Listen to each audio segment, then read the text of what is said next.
Well, aid groups say an attack by Sudan's rebel army on a refugee camp has created a humanitarian catastrophe. They're reporting a flood of hundreds of thousands of migrants seeking shelter in other nearby camps and towns. The Rapid Support Force militia raided the Zamzam camp last week, and the consequences are still coming to light. Escaping violence and death. Displaced people pour into this growing camp in the town of Tawila. They were forced to leave their previous camp of Zamzam after it was seized by the Rapid Support Forces a week ago. All of our belongings were in the car, but it got stuck. So we had to continue on foot. The suffering we experienced on the road was immense. Thirst and hunger. For nearly 4 days, my children ate nothing, just walking on their feet. After being displaced again, these people had to walk 70 kilometers to the west, to Tawila. Some of them are also fleeing the town of El Fasher, which has been under siege by the RSF for a year. The newly arrived describe their perilous journey and violence by the militia members. We were beaten up on the road. Our father is disabled. They pulled him off and took his donkey. We have young children.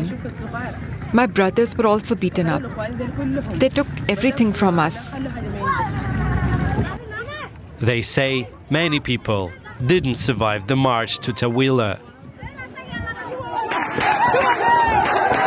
The RSF forces seized the Zamzam camp, killing at least 300 civilians and 10 humanitarian aid workers, according to the UN.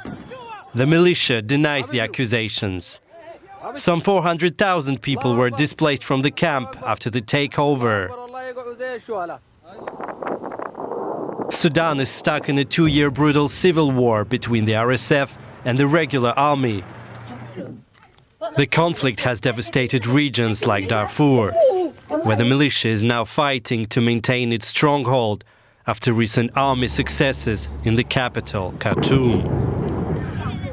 In Tawila, the situation is dire. Supplies of food, water and shelter were already low before the latest influx of people. Many of the displaced had endured months of famine before they moved here. Aid groups say they are now facing an absolutely catastrophic situation. Kholood Khair is a Sudanese political analyst and the founding director of Confluence Advisory, a think and do tank. She joins us from New Haven, Connecticut. Thank you so much for your time. Now, these are harrowing images coming out of Darfur. What are you hearing from the ground? The tales coming from the ground are absolutely, devastating. We're hearing of people running away in their hundreds and thousands from Zamzam and nearby Abu Shok camp. And the only really safe place they have to go is the town of Tawila, which is, several miles to the south. And the road there is very treacherous. They don't have many things to take with them, especially not food or water. And the Yale Satellite Observatory is picking up people effectively just dying on the way to Tawila, effectively dying on the way to safety when they themselves had been in Zamzam, a place of safety, for almost 20 years. But we have to remember this war has never really ended since the early 2000s. And these people have been living the state of precarity for a very long time. Now, as you say, people are fleeing to Tawila where the situation is already dire. Is there any functioning aid corridor left in Darfur? There are very few. Effectively, the Sudanese Armed Forces and the Joint Forces, these are Darfuri groups that work with them, alongside the opposite RSF, have been blocking aid to Darfur, to this region, for 2 years.